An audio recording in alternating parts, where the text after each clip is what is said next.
Baik, Assalamualaikum warahmatullahi wabarakatuh. Kembali lagi di channel saya. Perkenalkan nama saya Muhammad Rabi Andika. Saya dari Universitas Jambi, program studi perpajakan angkatan 2024. Di sini saya akan membahas tentang pemungutan PPh pasal 21 final dan juga pasal 26 bagi SPLN. Adapun dosen pengampu saya ada Bapak Dr. Wirmi Eka Putra, SEMSI, dan juga Bu Sela Aprilia Burdidayanti, SPNMA. Langsung saja, di pengertian pertama yaitu tentang PPh pasal 21 final.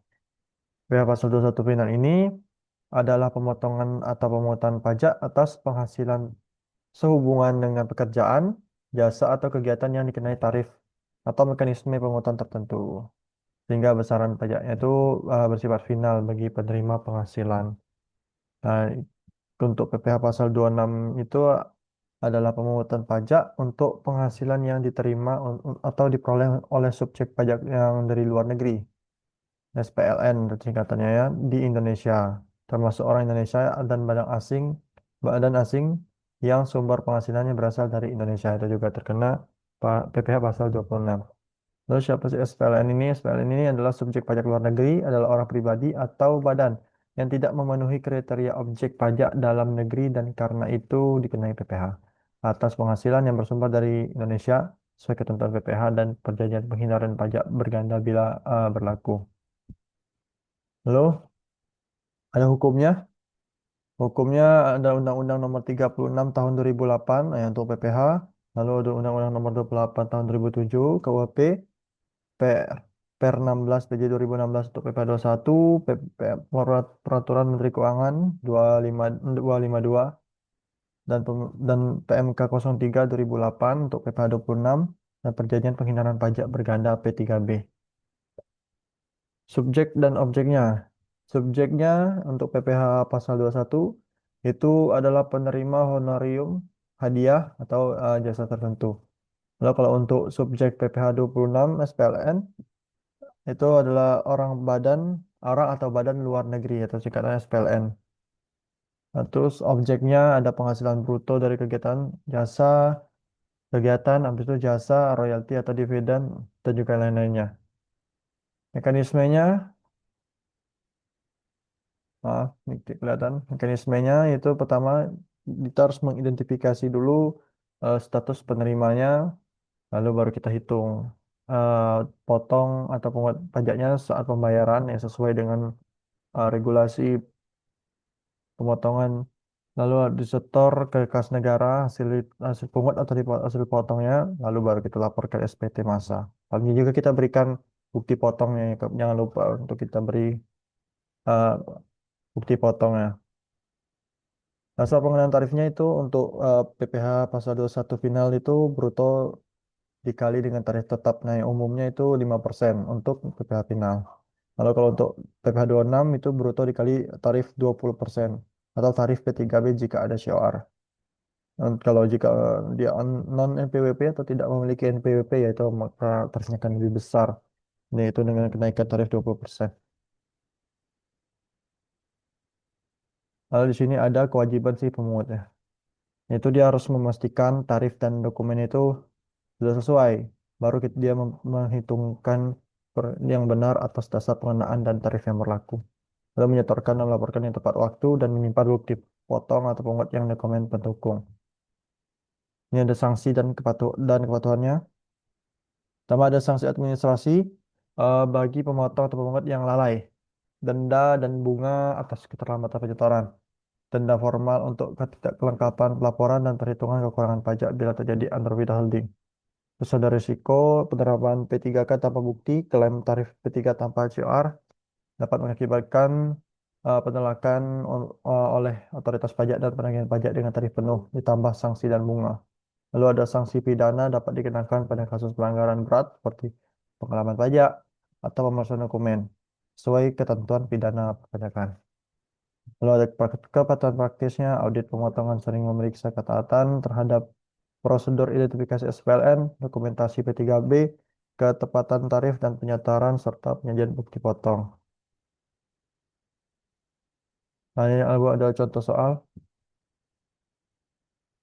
Pertama, ini contoh soal untuk PPh final.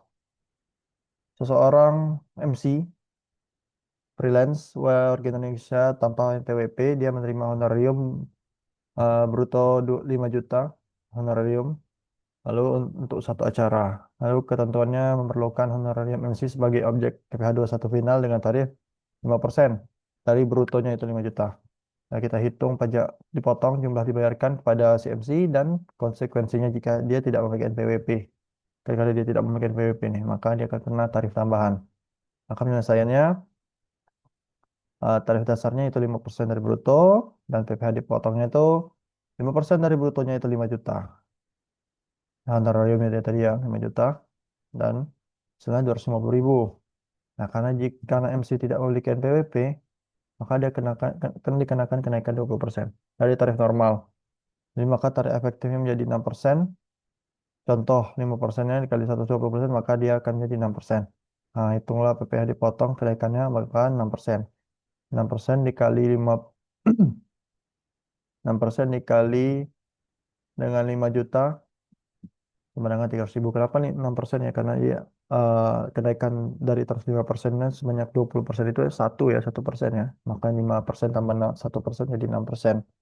Maka karena dia tidak memiliki NPWP, maka tarifnya 300.000. Maka jumlah dibayarkan kepada MC 5 juta, kita kurangi dengan PPh dipotong. Nah, jadi jika ada NPWP, dia akan terima 4.750.000. Karena dia tidak memiliki NPWP, maka dia hanya terima 4.700.000. Ini ada catatan ya, pengenaan tarif penambahan untuk non-NPWP tergantung ketentuan peraturan umum perpajakan mengenai non-NPWP. Nah, ini contoh soal untuk yang pasal 26 atas royalti kepada SPLN tanpa P3B. Jadi soalnya ada perusahaan Indonesia yang membayar royalti sebesar 10.000 US dollar kepada perusahaan asing. Lalu tarif PPh pasal 26-nya atas royaltinya ya 20% dari bruto, maka kita hitung pajaknya yang bersih yang dibayarkan.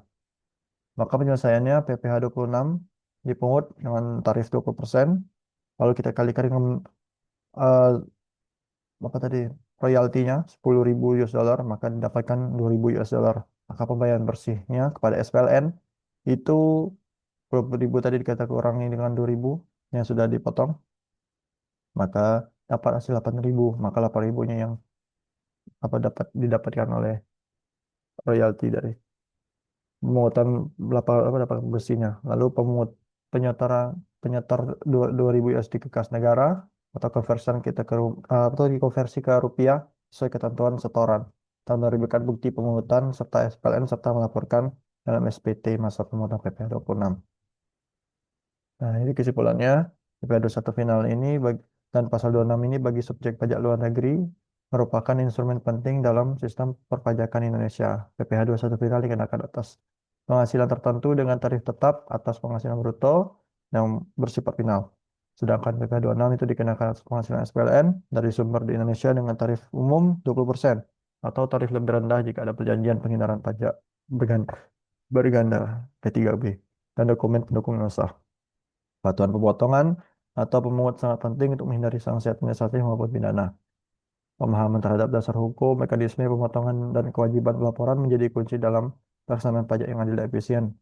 Maka bakal ini diharapkan dapat mengupayakan fiskal transparansi, baik masyarakat, pelaku, sama pemerintah.